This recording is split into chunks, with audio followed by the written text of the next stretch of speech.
Hello and welcome to LFC Focus. Liverpool are taking on Manchester City in the Premier League on Sunday in what is another massive tie in the race for the top four.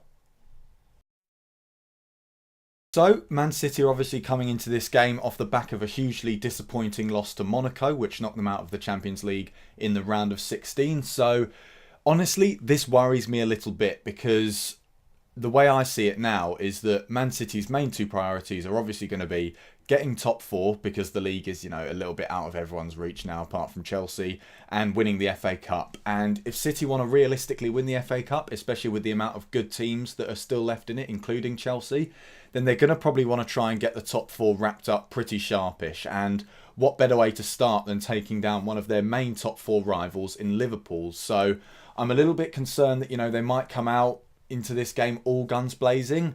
It's going to be a bit of a test of City's character, I think, to see whether they respond to that crushing defeat by fighting back and putting in one of their best performances of the season, or whether this could potentially be the start of a bit of a downward spiral for Manchester City. Hopefully, from the Liverpool perspective, the latter, because obviously we don't want them coming out and having their best game under Guardiola so far against us, because this is obviously also huge for Liverpool because it's our last game against the Big Six, which, funnily enough, are really our best chances at 3 points, because obviously we are top of that little mini league that's going with the top six in the Premier League, and we're unbeaten against the top six sides, which I'm pretty sure can't be said for any other team in the league. I wouldn't hold me to that, but I'm pretty sure that it is right, because I can't think of any other team that has such a good record in these massive games. So really, this is a huge opportunity for us, and we need to grasp it, because after this we aren't going to have any more chances to take points off of our rivals ourselves. We're going to have to hope that they do that to each other, or the smaller teams have a go at them, and it will all be against sort of teams that are in the bottom half of the table, those last 9 games. So we can expect them to be a little bit cagey and a little bit less fun to play against than Man City will be. So here's hoping that Liverpool can obviously get the win. The news that's come through this week, I think Lovren's probably going to be ready to play this game, because he had his something like an hour or maybe even 90 minutes against Chelsea for the Liverpool under-23s on Monday. So I think he's pretty much proved his fitness to Jurgen Klopp. He hasn't been out of the team for too long, and I think he has been training as well. Firmino's been training as well, which is huge news, because I think he could be quite an influential player for Liverpool in this game. More on that later.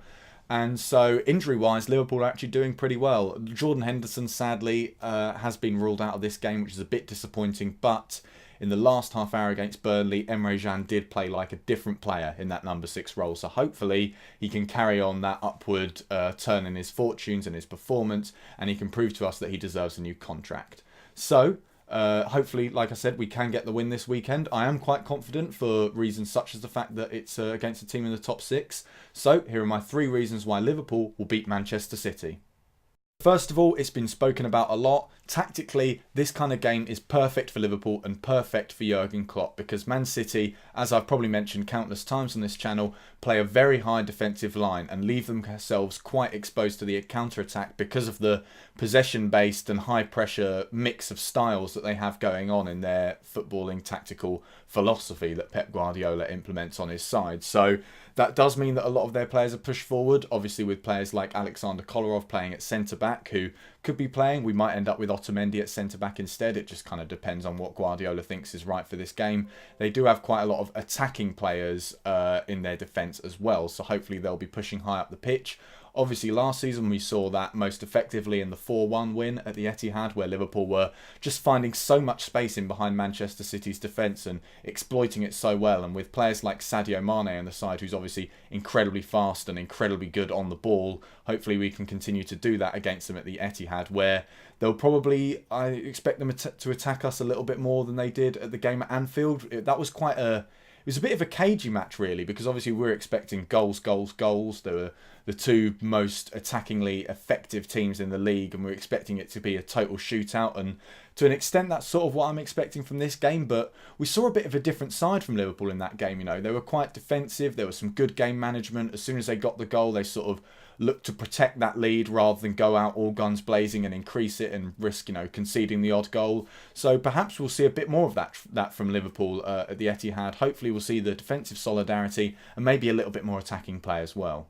So second of all, like I mentioned earlier, Liverpool and the top six is the perfect formula for a win for us this season, because these are just the games where we perform so much better. I think there are a multitude of reasons for that. There are questions of maybe there's a mentality issue and that Jurgen Klopp gets his players fired up for these games more than others, which if there is, hopefully will benefit us on Sunday. There's a sort of tactical aspect to it as well, because our style really benefits playing against the better teams who play a more high defensive line and leave a little bit more space around the back, like I mentioned just now. So all of these factors sort of come into play and mean that playing against teams, especially Manchester City, who are, like I think I mentioned earlier, the perfect team for Liverpool to play, certainly at the moment, they all sort of come together and mean that I'm quite confident about getting a win this weekend.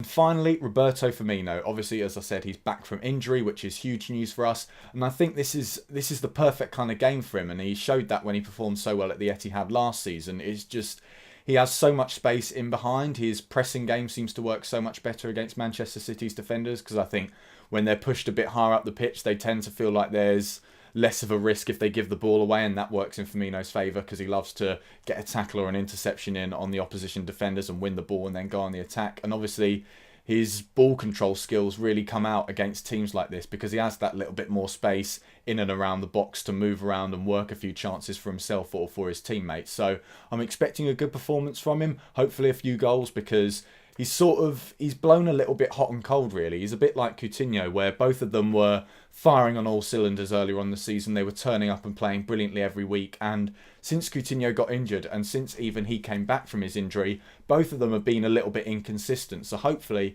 coming into the back end of the season where Liverpool are really pushing for the top four, him and Coutinho can both hit good form consistently.